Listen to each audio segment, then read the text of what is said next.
Unit 13, the Civil War. At the start of the war, the North had many advantages over the South. The North had more people, more factories, more train track, and more money. The South had more experienced military leaders, as well as the advantage that they only had to defend their land to win, while the North would have to invade and occupy the South. The South hoped that their cotton would bring them foreign allies. Cotton diplomacy.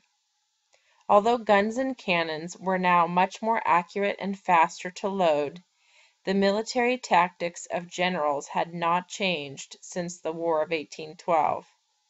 As a result, battles created huge casualties, means death and injuries, as soldiers continued to stand in rows to fight.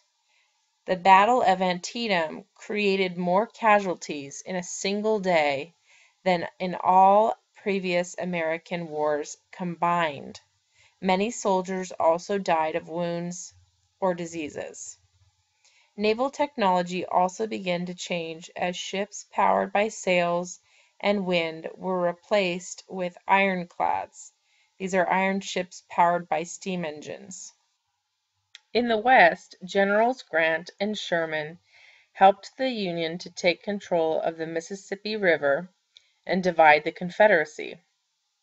These victories and Antietam gave Lincoln the opportunity to issue the Emancipation Proclamation, which freed all slaves in the Confederacy, although in reality this was a symbolic rather than practical move.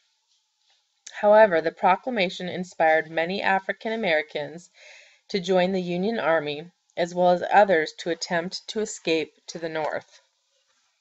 The Battle of Gettysburg was a turning point in the war, as the Union defeated General Robert E. Lee's Confederate Army in a 4-day battle. The South would never again attempt an invasion in the North. After the battle, Lincoln visited the site and gave the Gettysburg Address, in which he reminded people that the Civil War had become a war for freedom and democracy. Generals Sherman and Grant then began practicing total war on the South. They destroyed everything in their path as they invaded. Sherman burned Atlanta to the ground and then began his march to the sea. Grant used superior numbers to grind down Lee's army. Finally, in April 1865, Lee surrendered to Grant, ending the war. In total, 620,000 Americans had died, and much of the South was in ruins.